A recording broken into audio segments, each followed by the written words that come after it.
ఇటు ఆహా ప్రేక్షకులకు స్వాగతం.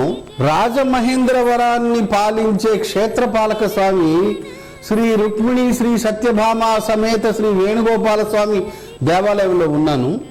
ఈ గుడికి చాలా పాత చరిత్ర, చాలా ఇంట్రెస్టింగ్ చరిత్ర ఉందండి. ఇది దివ్యక్షేత్రం. ప్రళయకాలంలో కూడా ఈ క్షేత్రం ఉంది అని చెప్తారండి. అప్పట్లో పరాశర మహర్షి వారు ఈ పుష్కరాల రేవులో దీన్ని ప్రతిష్ఠించారు అని చెప్తారనమాట. యాక్చువల్గా చెప్పాలంటే 13వ శతాబ్దంలో రాజవీధిలో అంటే పెద్ద మసీద్ దగ్గర దీని ప్రతిష్ఠ జరిగింది. అప్పటి నుంచి శ్రీ స్వామి వారికి వైఖానస ఆగమ శాస్త్రం ప్రకారం ఆ సంప్రదాయ ప్రకారం అర్చనాది కార్యక్రమాలు జరుగుతున్నాయి. ఇంకొక ఇంట్రెస్టింగ్ థింగ్ ఏంటంటే మనం రాజమండ్రి అంటే కందుకూరి వీరేశలింగం పంతులు గారిని ఎట్టి పరిస్థితుల్లో విస్మరించకూడదనమాట. ఆయన తన తొలి పద్యాన్ని ఈ క్షేత్రపాలక స్వామి మీదనే రచించారు. రాష్ట్రంలో ఎక్కడా లేని విధంగా గత 25 సంవత్సరాలుగా ఇక్కడ ప్రతి నెల 1,00,000 తులసి పూజ జరుగుతూ ఉంది. అది విశేషం. నాకు మాత్రం విశేషం ఒక్కటే, చలో రాజమండ్రి. వామాకు పకోడీ విన్నాను కానీ వామాకు వేసి చికెన్ చేయడం అన్నది నాకైతే తెలియదండి. రాజమండ్రి ప్రథమ మహిళగా చేసిన లక్ష్మీ చక్రవర్తి గారు ఇప్పుడు మనకి వామాకుతో చికెన్ చేయబోతున్నారు. వామాకు చికెన్ తయారు చేయడానికి కావాల్సిన పదార్థాలు: చికెన్, వామాకు, శనగపిండి, కార్న్ఫ్లెక్స్, సాల్ట్, ధనియాల పొడి, పసుపు, కారం, అల్లం వెల్లిపాయ పేస్ట్, కొత్తిమీర, కరివేపాకు, జీడిపప్పు, క్యారెట్ ముక్కలు, టేస్టింగ్ సాల్ట్, ఆయిల్, ఎగ్స్. చేయండి అమ్మా. చికెన్ ఫస్ట్ చేసుకుంటాం సార్.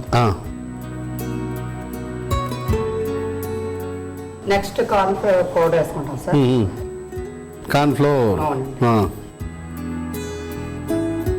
చికెన్ చక్కగా తీసుకున్నామండి, బాగా కడిగాము, దాంట్లో కార్న్ ఫ్లోర్ వేస్తాం అమ్మా. నెక్స్ట్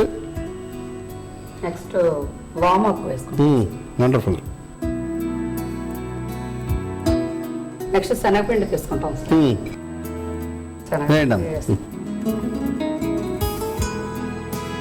తర్వాత అల్లం వెల్లిపాయ పేస్ట్ వేసుకుంటాం సార్.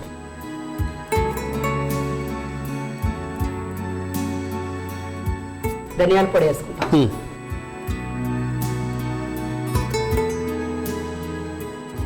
పసుపు మనకు కొంచెం,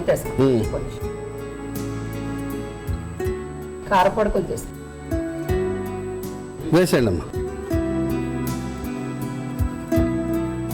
నెక్స్ట్ 2 ఎగ్స్ తీసుకుంటాం సార్. ఓకే అమ్మా. ఎగ్ మొత్తం వేస్తారా, పసుపు తీసేసేస్తారా? మొత్తం వేయాల్సిందా? ఎగ్గుని ఎగ్ వాళ్ళ అమ్మని. ఎందుకంటే టేస్ట్ వేరేగా ఉంటుంది. రైట్ అమ్మా. తల్లి బిడ్డల్ని వేసేద్దాం అమ్మా. వేసేయండి.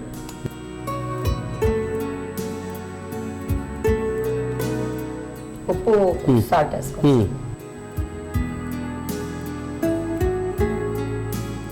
కొత్తిమీర కూడా కొంచెం వేసుకోవచ్చు సార్. వేసేయండి.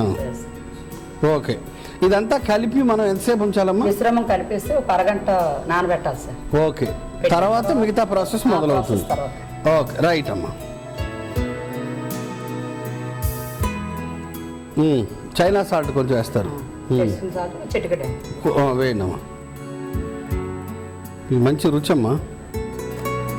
తీసుకోండి, ఇక్కడ ఒక చిన్న విరామం.